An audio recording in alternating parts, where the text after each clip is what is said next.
At kaugnay pa rin po ng rehabilitasyon sa NAIA Terminal 1, makakausap po natin si Dante Basanta, NAIA Terminal 1 Manager.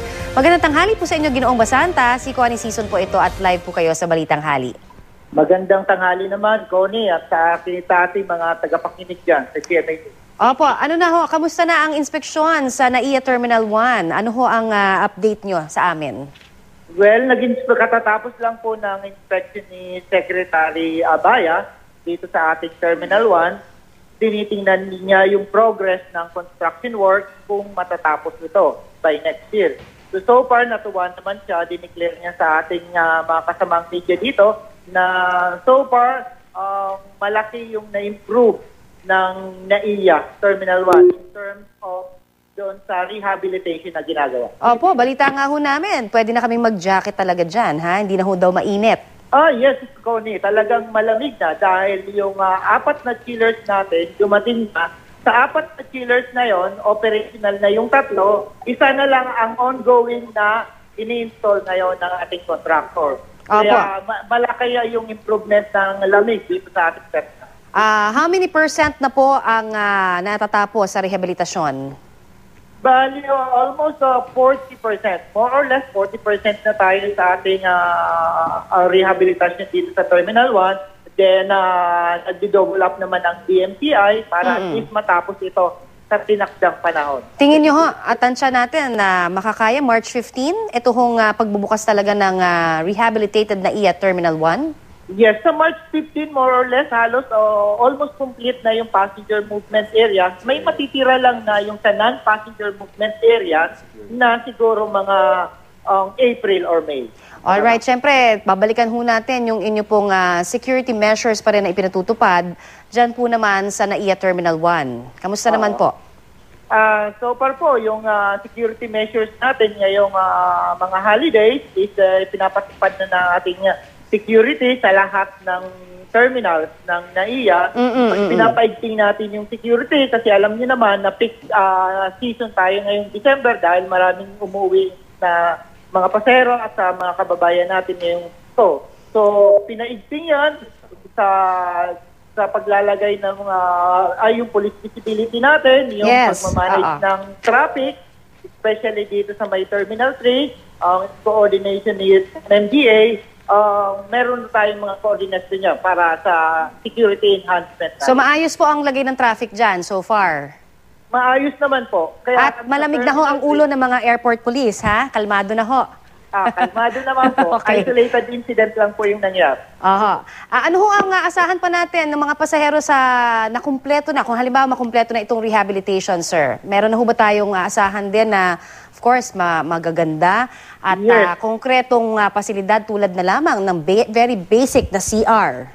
Yes, aasahan po ng publiko na by next year makikita nyo na po na mas wider na yung passenger movement areas dahil nga po may mga portions tayo sa passenger movement areas na linuwagan natin.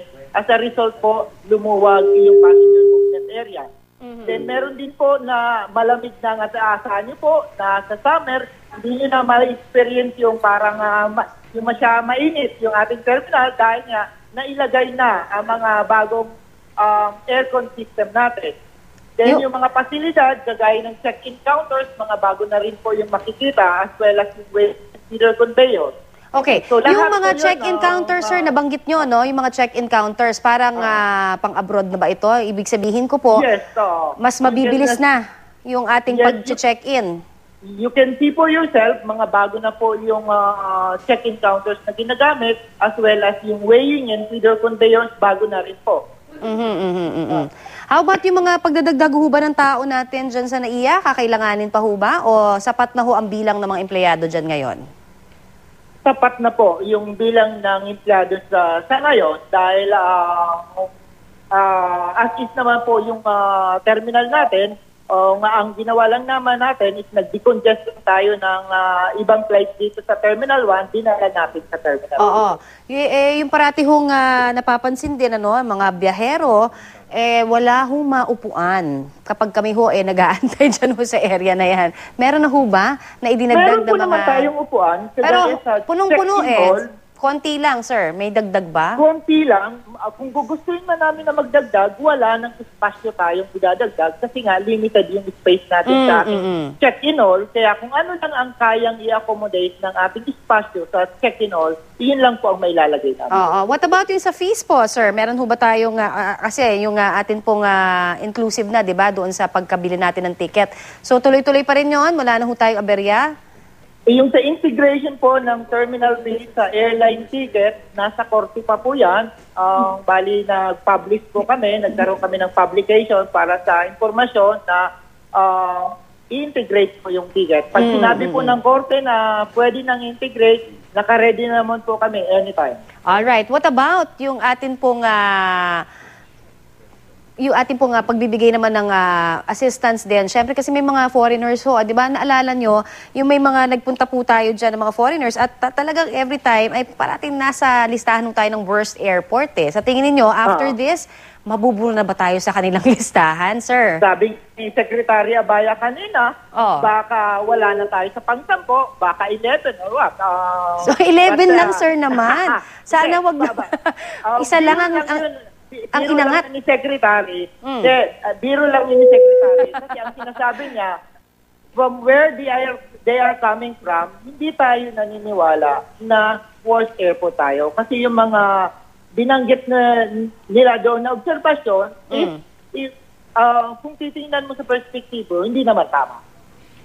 Okay. So talagang kailangan talagang maayos ho natin. Siyempre, yan ang unang-unang binabagsakan kumbaga ng mga passengers din, lalo na yung mga foreigners. At yan ho ay reflection ng kung anong meron tayo sa bansa, hindi ba? Kaya dapat ayusin. Yes, tama po. Kaya talagang pinapaigting din namin ang aming serbisyo publiko para naman ang sa ikabubuti din ang pangalan ng ating bansa. Alright, maraming salamat po sa inyong oras at panahon at update na ibinigay sa amin. Mr. Dante Basanta ng NAIA Terminal 1 po, Manager. Thank you rin po.